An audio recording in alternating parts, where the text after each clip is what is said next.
वालेकुम दोस्तों, उम्मीद है कि आप सब खैरियत से होंगे।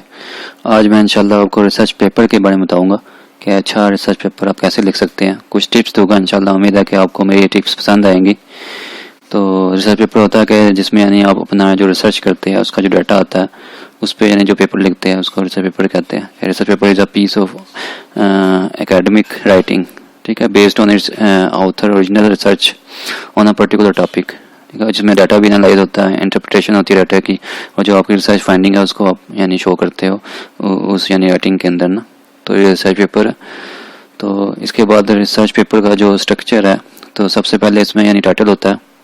टाइटल यानी ना मैंने लास्ट टाइम ही बताया आपको सिनॉप्सिस के अंदर कि टाइटल आपका यानी ऐसा होना चाहिए कि जो आपकी इनोवेशन को भी शो करे कि आपने क्या इनोवेटिव काम किया। इसके अलावा आपका जो टोटल यानी टॉपिक है उसको भी कवर करे, ठीक है। कि यानी फॉर एग्जांपल आपने आपका सैंपल क्या था उसमें वो प्रेजेंट कर रहा हो, यानी आपका टाइटल में शो हो रहा हो। और इसके अलावा जो आपका आपने कोई टेक्नोलॉजी यूज़ की है या कोई नई चीज़ यूज़ की है वो भी इसमें शो हो रही हो। और टाइटल कोशिश करिए कि बिल्कुल सिंपल हो ताकि हर पढ़ने वाले को उसको यानी पढ़ के ही समझ आ जाए कि इसने क्या काम किया, ठीक है। टाइटल में यानी यूँ होना चाहिए। उसके बाद एब्स्ट्रैक्ट की बात, एब्स्ट्रैक्ट हमेशा यानी पेपर के एंड पे लिखते हैं। यानी मतलब क्या है कि जब आप सारा पेपर राइट कर लें, सारा कुछ आपने लिख लिया, एंड पे यानी एब्स्ट्रैक्ट लिखे।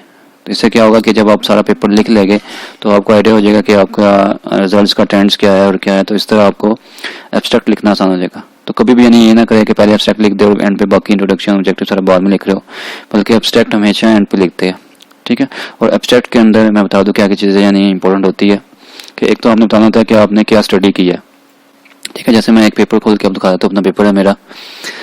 जैसे मैं इसका एब्स्ट्रैक्ट खोल के दिखा देता हूँ आपको ना, ठीक है। ये एब्स्ट्रैक्ट खुला हुआ है, ये आप देख सकते हैं। ये मैं ऊपर कर दूँ ज़रा, ये एब्स्ट्रैक्ट है। तो सबसे पहले यानी मैंने क्या किया कि मैंने क्या किया, तो मैंने थोड़ा सा उसको एक लाइन में यानी कर दिया कि मैंने क्या स्टडी की है, ठीक हो गया। उसके बाद जो मैंने टेक्नोलॉजी यूज़ की, जैसे ब्लांचिंग यूज़ की, ओल्ड टेक्नोलॉजी है, उसको मैंने कैसे यानी उसकी स्पेसिफिकेशन क्या थी, उसमें क्या क्या मैंने किया, अंडर टेम्परेचर क्या रखा, टाइम क्या रखा, उसको शो कर दिया। उसके बाद सोनिकेशन मैंने यूज़ की, उसका मैंने बता दिया कि मैंने किस उसकी स्पेसिफिकेशन क्या रखी, ठीक है। और इसके बाद मैंने जो एनालिसिस किए कि उनके जो रिजल्ट है वो मैंने शो किया वन बाय वन, ये सारे यूज शो कर दिया। एंड पे मैंने ये शो किया कि मेरी ट्रीटमेंट कौन सी बेस्ट थी, ठीक है। जैसे मैंने combine effect of blanching and sonication, यानी कि जो कंबाइन इफेक्ट है वो मेरी यानी बेस्ट थी। तो इस तरह यानी आप सारे एब्स्ट्रैक्ट को यानी लिख सकते हैं। एब्स्ट्रैक्ट बिल्कुल यानी ना शॉर्ट होना चाहिए, नहीं है कि आप पूरे एक पेज का लिख दो, बल्कि यानी शॉर्ट और कम्प्रहेंसिव हो कि जिसमें पढ़ने वाले को ये शो हो जाए कि आपने क्या किया, ठीक हो गया। तो सबसे पहले आपने स्टडी जो की है वो मेंशन करें। उसके बाद जो आपके रिजल्ट्स आए हैं सिग्निफिकेंट, वन बाय वन सारे रिजल्ट्स हैं ना, और जो नॉन सिग्निफिकेंट है रिजल्ट वो भी यानी शो कर दे। और एंड पे यानी जो बेस्ट ट्रीटमेंट है उसको शो कर दे। और अगर एंड पे यानी ये भी हो सकता है कि इंडस्ट्रियली यानी ना इसका कोई इंपॉर्टेंस है इंडस्ट्रियल पॉइंट ऑफ व्यू से, वो भी आप शो कर सकते हैं, ठीक है। तो ये तो यानी हो गया एब्स्ट्रैक्ट, ठीक है। उसके बाद हम बात करते हैं इंट्रोडक्शन की, ठीक है। तो इंट्रोडक्शन में यानी आपने जो टाइटल है आपका उसकी यानी आपने इम्पोर्टेंस बतानी है। कि फॉर एग्जांपल मैं दिखा देता हूँ आपको। जैसे मैंने कैरेट जूस लिया तो मैंने कैरेट की इम्पोर्टेंस बता दी, कैरेट जूस यानी क्या है, इसमें क्या क्या होता है, क्या बेनिफिट्स हैं इसके, ठीक है। और उसके बाद जो मैंने टेक्नोलॉजी यूज़ की उसका मैंने ब्लांचिंग जैसे ओल्ड टेक्नोलॉजी है उसका बताया कि इसमें यानी क्या ड्रॉबैक्स है, और यानी जो मैंने सोनिकेशन यूज़ कर रहा हूँ उसका क्या बेनिफिट है। तो इन यानी सबसे पहले आपने लिखना है कि जो आपका सैंपल है उसकी इंपॉर्टेंस बतानी है कि आपने सैंपल सेलेक्ट क्यों किया, ठीक है, उसकी इंपॉर्टेंस, उसके हेल्थ बेनिफिट। उसके बाद जो टेक्नोलॉजी यूज़ कर रहे हैं या कोई इनोवेशन जो आप कर रहे हैं उसको ओल्ड के साथ यानी जो पाकिस्तान में या दुनिया में पहले हो रहा है और जो आप करना चाह रहे हैं उसमें क्या डिफरेंस है, उसके क्या एडवांटेजेस है और ओल्ड के क्या यानी डिसएडवांटेजेस थे, ठीक है। तो यूँ आप यानी इंट्रोडक्शन भी कोशिश करें बस पेपर के लिहाज से छोटा सा हो, इतना बड़ा ना हो, यानी एक पेज या बस मैक्सिमम 1.5 पेज, इससे ज़्यादा आपका इंट्रोडक्शन ना हो। जैसे मैंने ये लिखा हुआ है बहुत, ये एक पेज का है, यानी अगर आप वर्ड की फाइल में जाए तो ये सिर्फ एक पेज का बनेगा, ठीक है। तो इंट्रोडक्शन यानी शॉर्ट हो और कम्प्रहेंसिव हो, उसमें बस शो हो आपका टाइटल के अंदर जो आपने शो किया है उसको यहाँ पे यानी आप शो कर दो कि उसकी इंपॉर्टेंस हो आपके टाइटल की ना, कि आप ये काम क्यों करना चाह रहे हैं, ठीक है। और एंड पे यानी उसके ऑब्जेक्टिव दे दे कि यानी स्टडी के यानी ऑब्जेक्टिव क्या करने के ना, ठीक है। यानी अब जैसे मैं लिखा हुआ है the present study was initiated to evaluate the effects of combined treatment of blanching and sonication. यानी थोड़ा सा मैंने ऑब्जेक्टिव एंड पे दे दिया कि मेरा करने का मकसद क्या था, ठीक हो गया। तो यूँ आप यानी इंट्रोडक्शन लिखे हो। इंट्रोडक्शन में बड़ी इंपॉर्टेंट चीज़ है कि जो रेफरेंसेस हो वो कोशिश करें कि न्यू ईयर्स के भी हो, ठीक है, कि यानी कोशिश करें कि 2011 के, 12 के, यानी 2010 से ऊपर 5 रेफरेंस, और ऐसे 2016, 17 अगर नए रेफरेंस मिल जाए आपको तो फिर तो बहुत अच्छा है कि इससे यानी पढ़ने वाले को यानी शो होता है कि वाकई इसका काम जो है ना ये इनोवेटिव था, ठीक है। अभी 2019 चल रहा है तो आपको कम से कम 2015 के, 2016 के, 2017 के, 18 के, अगर 19 का मिल जाए आपको रेफरेंस डाल दे तो कम 4-5 रेफरेंस आपके इंट्रोडक्शन में लेटेस्ट होने चाहिए ताकि पढ़ने वाले को ये लगे कि वाकई ये भी काम यानी इस पे काम हो रहा है, इस किस्म का काम हो रहा है, ठीक हो गया। उसके बाद ऑब्जेक्टिव्स भी मैं बता दिया कि ऑब्जेक्टिव्स में यानी आपने यानी शो करना है कि आप जो कर रहे हो कि उसका, और जो आपने ऑलरेडी यानी जो इंट्रोडक्शन में लिखा है कि लोगों ने जो काम किया है या उस पर यानी स्टडी हुई है, या इंट्रोडक्शन में जो आपने बताया है कि आपका काम का करने का मकसद क्या है, ठीक है। ऑब्जेक्टिव्स आपने यानी जैसे मैंने दिखाया था, मैंने ऑब्जेक्टिव लिखा है यहाँ पे, initiative with the effects of combine, यानी कंबाइन ट्रीटमेंट का मैंने यानी ब्लांचिंग और सोने का जो कंबाइन इफेक्ट है इसका, यानी कलरिंग पिगमेंट पे देखना है, शुगर्स पे देखना है, मिनरल एलिमेंट्स पे देखना है, क्लोरोजेनिक एसिड पे और microbial stability of carrot juice. तो ये मेरा मेन ऑब्जेक्टिव था। जो रिसर्च पेपर होता है उसमें बस एक ही मेन ऑब्जेक्टिव होता है, यानी कम बड़ा सा ना, ये नहीं है कि थीसिस की तरह आप 3-4 ऑब्जेक्टिव लिखते हैं, बल्कि आप एक ही यानी ऑब्जेक्टिव में अपने सारा यानी जो भी चीज़ आप करना चाह रहे हैं वो आपने शो करनी है, ठीक हो गया। इसके बाद है मटेरियल मेथड। जो मटेरियल मेथड है ये भी कोशिश करें, मैं एक चीज़ में मटेरियल मेथड में सबसे पहले आप केमिकल, जो आपने केमिकल यूज़ किए पूरे रिसर्च में वो आप शो करेंगे, ठीक हो गया। और उसके बाद आपने जो मटेरियल सेलेक्ट किया, जो कलेक्ट किया या परचेज किया उसके बारे में बताना है, और जो उसको ट्रीट किया सैंपल प्रिपरेशन में उसको सारा यानी आपने यहाँ बताना। जैसे मैंने ये शो किया हुआ है ब्लांचिंग मैंने कैसे की, वो सारा डिटेल में आपने शो करना होता है, क्योंकि ये चीज़ बड़ी इंपॉर्टेंट होती है कि पढ़ने वाला जब रिव्यूअर आपको पेपर देखता है तो आपको सैंपल जो आपने प्रिपरेशन किया उसको लाजमी पड़ता है, ठीक है। और आपने जो टेक्नोलॉजी या कोई इनोवेशन की है, जैसे मैंने सोनिकेशन किया तो उसको देखेगा इसने सोनिकेशन में कैसे की है, ठीक है। तो उसकी भी आपने डिटेल सारी लिखनी है, जैसे मैंने सोनिकेशन की सारी डिटेल शो की हुई है यहाँ पे ना। और कोशिश करें कि जो अगर इनोवेटिव कोई टेक्नोलॉजी यूज़ कर रहे हैं आप उसकी स्कीमेटिक डायग्राम लाजमी बनाएं, जैसे मैंने ये अब सोनिकेशन की बनाई। इससे बड़ा ही अच्छा इम्पैक्ट करता है कि उस पढ़ने वाले को अगर उसको नहीं पता उस चीज़ का तो वो इस डायग्राम को देख कर, स्कीमेटिक डायग्राम को देख कर इजिली जज कर सकता है कि वाकई यानी उसका यानी जो टेक्नोलॉजी अप्लाई किया वो कैसी थी, ठीक हो गया। तो ऐसे ही उसके बाद आपने सारे जो मटेरियल मेथड जो यूज़ किया है, और कोशिश करें कि मेथड भी थोड़ा डिटेल में हो। ये नहीं है कि सिर्फ आप ये लिख दे कि total carotenoids were determined by method of, यहाँ तक लिख दे बस सिर्फ, बल्कि आपने पूरा उसका एक्सप्लेन भी करना है। और आपने जो मॉडिफिकेशन किया, जैसे मैं लिखा हुआ स्लाइड मॉडिफिकेशन कि मेथड में कुछ आपने यानी स्लाइड मॉडिफिकेशन किया तो वो भी आपने शो करनी है, ठीक है। और मेथड कोशिश करें कि उसका रेफरेंस भी यानी प्रॉपर ऑथेंटिक यानी पब्लिश डाटा हो, पब्लिश यानी रिसर्च पेपर उसमें यानी मेथड हो, ठीक है। अच्छे जर्नल्स में अगर मेथड दिया हुआ है, किसी अच्छे जर्नल में पेपर पब्लिश हुआ हुआ है उसका आप शो करते हैं तो इसका भी इम्पैक्ट पड़ता है, ठीक है। तो लास्ट टाइम जैसे नौसे में बताया कि AOC की एक बुक है, अगर उसका कोई मॉइस्चर है फाइबर कर रहे तो वो कोशिश करे वो वाले मेथड अब यहाँ पे यानी नंबर भी मेथड नंबर भी हो। और अगर ये है जैसे अब मैंने डिटर्मिनेशन लाइकोपिन किया हुआ है, डिटर्मिनेशन ऑफ लाइकोपिन, तो इसमें ये मेथड दिया हुआ है तो ये पब्लिश होना चाहिए पेपर ना कि जिसका ये मेथड है, ठीक हो गया। तो मेथड को चाहिए थोड़ी डिटेल भी दे मेथड की, ये नहीं कि बिल्कुल एक लाइन में लिख के आप डिटेल भी उसकी होनी चाहिए, ठीक हो गया। ये मटेरियल मेथड हो गया। ऐसे यानी जैसे मैंने अब ये मिनरल्स का किया था उसकी यानी स्पेसिफिकेशन यूज़ की, उसका मैंने टेबल भी दे दिया कि मैंने इन स्पेसिफिकेशन पे ये मेथड किया। जैसे मैं दिखा देता हूँ आपको ये मिनरल्स का, तो मैंने शो कर दिया कि मैंने कंडीशन क्या रखी थी, तो ऐसे आप भी दे सकते हैं, ठीक हो गया। और जो ये पोर्शन है स्टैटिस्टिक एनालिसिस, ठीक है, ये भी आपने शो करना है। जैसे मैंने ये शो किया कि मैंने 1 वे नोवा लगाया, ठीक है, और मैंने इसके लिए सॉफ्टवेयर कौन सा यूज़ किया। ये बड़ा इंपॉर्टेंट होता है कि आपने जो इंटरनेशनल जो लोग हैं ना, जो इंटरनेशनल जर्नल्स हैं वो यानी आपको सॉफ्टवेयर को देखते हैं कि सॉफ्टवेयर किस कौन सा सॉफ्टवेयर यूज़ किया और आपने और कौन सा मॉडल आपने यूज़ किया, ठीक है। ये दो चीज़ें शो करनी होती है, जैसे 1 वे नोवा और सॉफ्टवेयर कौन सा यूज़ किया ये शो करना है, ठीक है। ये लाजमी आपने शो करना है जब ऐसा पेपर लिख रहे हो उसका। और कोशिश करें जब स्टैट लगाए डाटा को एनालाइज करें तो 1 वे नोवा तक ही रहे तो ज़्यादा अच्छा है।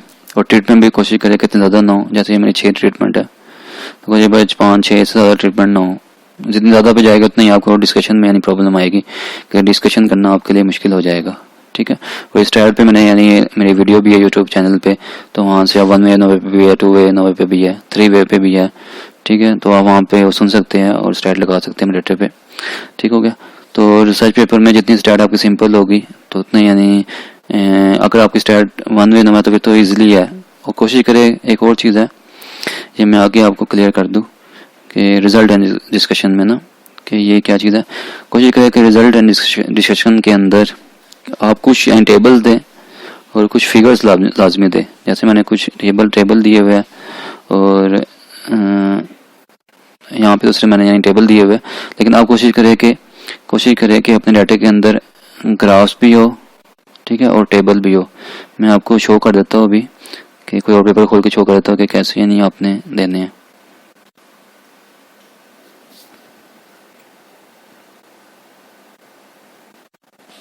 अच्छा, ये आप देख सकते हैं कि मैंने यानी ये पेपर और एक पेपर खोला है, ये मेरा पेपर है।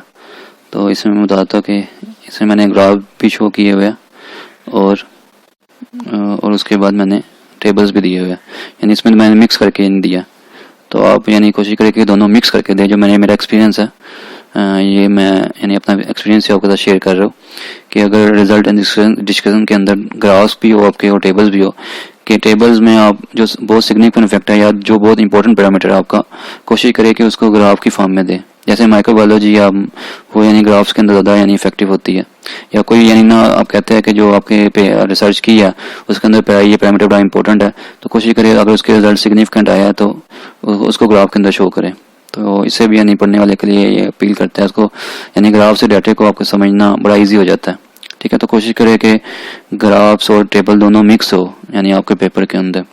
तो रिजल्ट एंड डिस्कशन के अंदर एक ये चीज़ इंपॉर्टेंट है कि ग्राफ्स और टेबल दोनों फॉर्म में आपका डाटा यानी प्रेजेंट हो।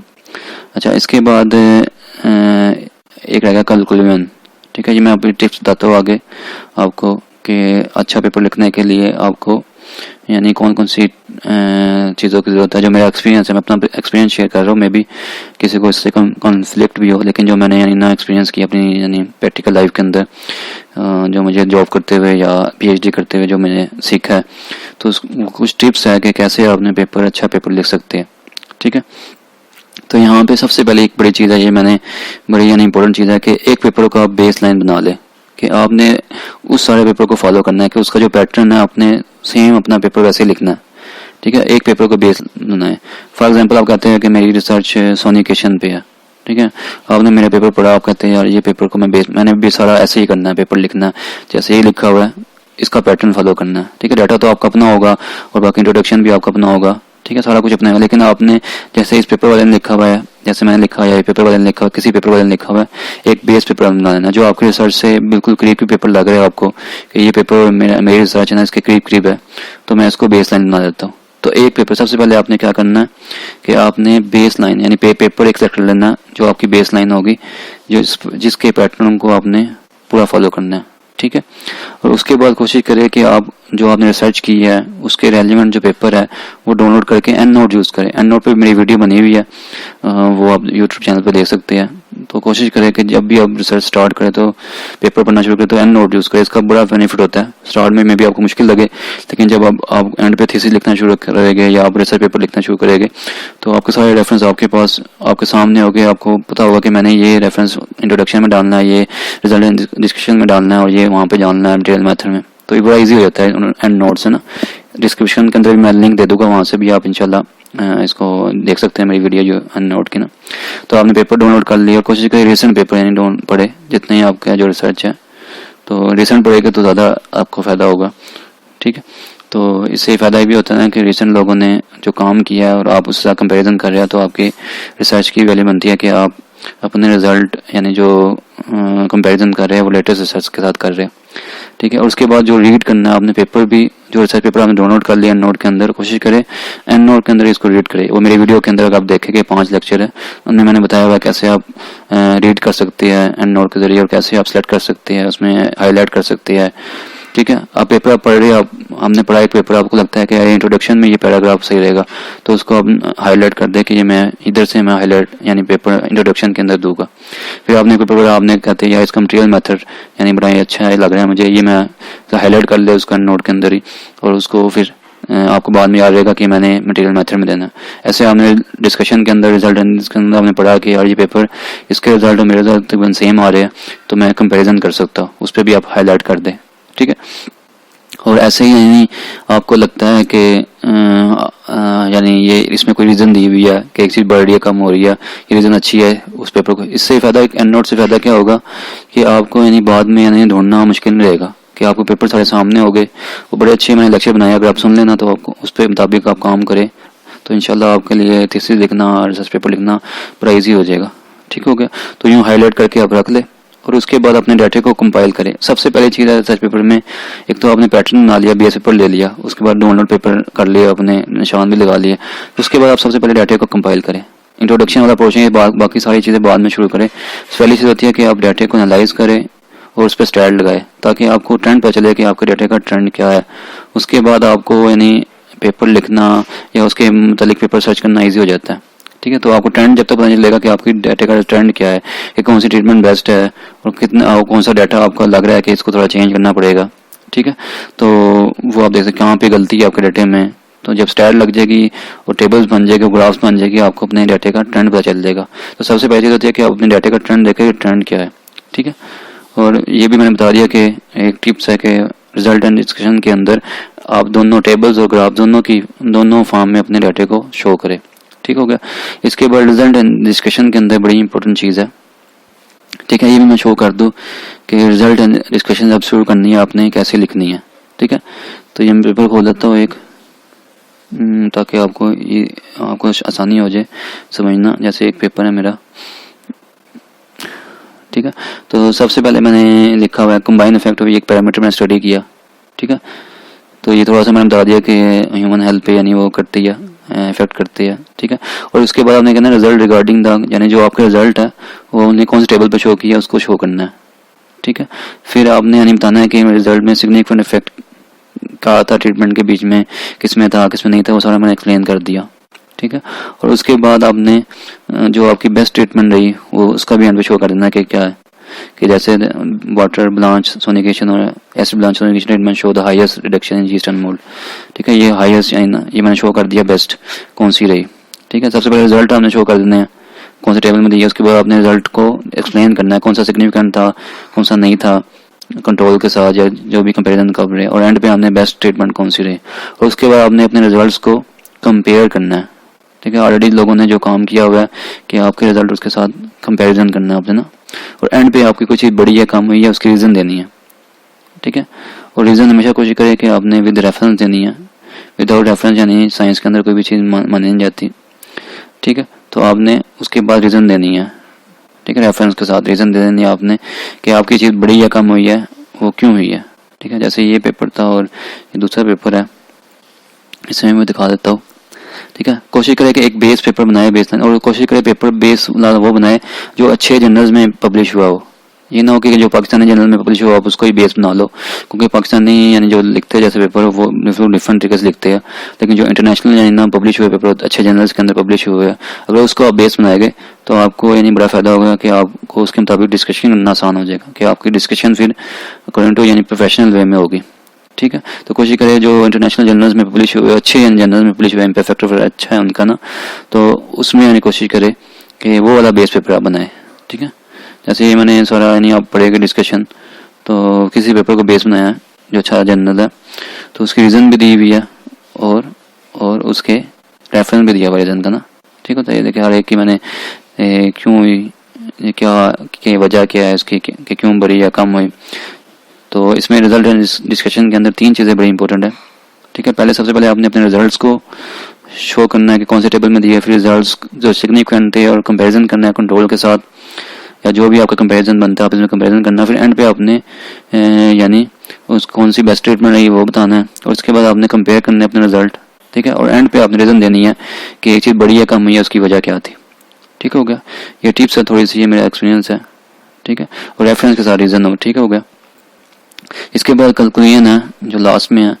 कैलकुलेशन में कोशिश करनी है आपने जो मेजर अचीवमेंट है आपकी ना, कि आप समझते हैं कि ये मेरी मेजर अचीवमेंट है, वो आपने यानी अपनी कैलकुलेशन के अंदर शो करनी है।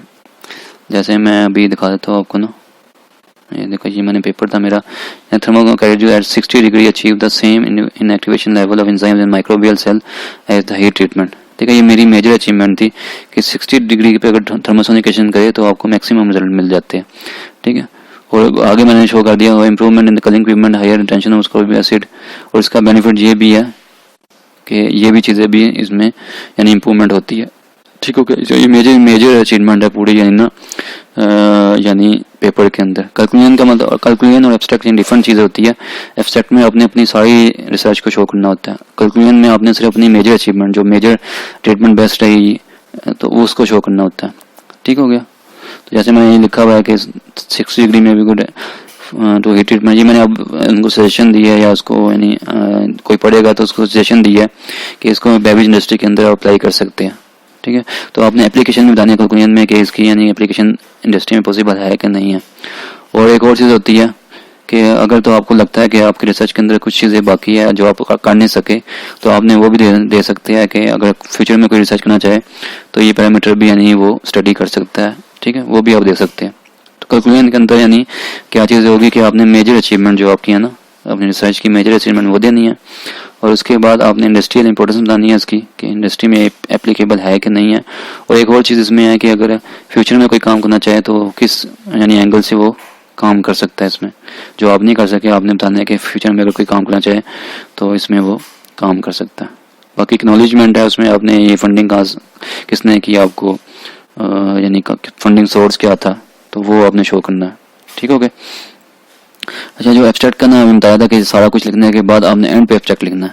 ठीक है, उसमें मैंने बता दिया कि आपने स्टडी क्या की थी, और अगर टेक्नोलॉजी को यूज़ किया उसके बारे में थोड़ी उसकी स्पेसिफिकेशन देनी है क्या कैसे की।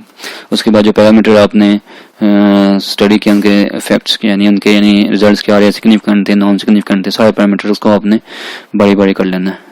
ठीक है, यानी एक इसका तरीका ये भी होता है कि ज़रूरी नहीं है कि जैसे मैं बता रहा हूँ आपको, जैसे मैंने लिखा हुआ कलिंग पिगमेंट, अब मैंने यानी इसमें ल्यूटेन की, लाइकोपिन की, ये नहीं कि मैं हर एक को अलग डिस्कस करूँ, आप कंबाइन एक यानी एक वर्ड लिख के भी यानी उसको डिस्कस कर सकते हैं। जैसे यानी टोटल फिनोल है, टोटल फ्लेवोनॉइड्स है, ठीक है, 10 सारे पॉलीफिनोल्स है। अब आप यानी ना इसको ना एक ग्रुप की फॉर्म में भी लिखते हैं, यानी पॉलीफिनोल्स यानी इंक्रीज होते हैं डिक्रीज होते हैं, यूँ भी कर सकते हैं। ठीक है, या जैसे एंजाइम्स है, एंजाइम स्टडी की है तो आपने सेपरेट सारे एंजाइम लिखने की जरूरत नहीं है, बल्कि आप ये कह सकते हैं कि एंजाइम्स पे क्या इफेक्ट हो रहा है, कंबाइन यानी लिखे ना। मैं दिखा भी देता हूँ आपको ऊपर, जैसे मैंने लिखा हुआ है एब्स्ट्रैक्ट के अंदर, ताकि आपको इजी हो जाए। ठीक, जैसे लिखा हुआ the highest inactivation of enzymes and microorganism. अब मैंने ये लिखा कि टीपीसी या ईस्टर्न मोल्ड, या मैंने सारे एंजाइम जो 4 मैंने इस पे किया इस रिसर्च के अंदर, बल्कि मैंने ये लिख दिया कि highest inactivation of enzymes and microorganisms. तो यूं ही शॉर्ट हो जाता है आपका एब्स्ट्रैक्ट ना। अगर आप 1 बाय 1 हर एक को डिस्कस करेंगे तो मे बी यानी पॉसिबल ना हो, काफ़ी बड़ा एब्स्ट्रैक्ट बन जाएगा आपका ना। तो कुछ जो ऐसी चीज़ें हैं जो हो सकती है जिनको आप एक वर्ड में यानी एक्सप्लेन कर सकते हैं, तो आप उनको वर्ड में एक्सप्लेन कर दें, जरूरी नहीं है कि आप उसको उनको ज़्यादा यानी करके एक्सप्लेन करें। ठीक हो गया। तो इंशाल्लाह जब आप कोई अच्छा पेपर पढ़ेंगे, उसको बेसलाइन बनाएंगे, तो आपको पेपर लिखने में आपको एक तो हेल्प भी होगी, आपको पैटर्न पता चलेगा कैसे करना है, और उसके बाद आपका पेपर भी अकॉर्डिंग टू प्रोफेशनल वे होगा। ठीक है, तो आज के लेक्चर में मैंने आपको यानी ये चीज़ें बताई, अपना एक्सपीरियंस शो किया कि रिसर्च पेपर लिखने के लिए क्या क्या चीज़ें यानी इम्पोर्टेंट है। तो उम्मीद है कि आपको मेरा ये लेक्चर यानी पसंद आया होगा। तो और मैं आपसे वो रिक्वेस्ट करूँगा कि मेरे यानी चैनल को लाजमी सब्सक्राइब करें और बेल आइकॉन पे भी क्लिक कर दे, ताकि आपको फ्यूचर में वीडियो मिलती रहे, और दूसरे लोगों के साथ भी मेरी वीडियो शेयर किया करें, ताकि मैक्सिमम लोग इससे बेनिफिट उठा सकें। कि मेरे यानी वीडियो बनाने का मकसद ये होता है कि मैक्सिमम लोग स्टूडेंट जो यानी मसाइल आते हैं रिसर्च पेपर लिखते हुए, तो उनको यानी इससे बेनिफिट हो जाए। अगर इसमें से एक चीज़ भी उन्होंने पिक कर ली तो मैं समझूंगा कि मेरा यानी मेहनत करने का मकसद पूरा हो गया। अगर एक बंदे ने मेरी यानी इस चीज़ को पिक कर लिया तो ये भी मेरी अचीवमेंट है।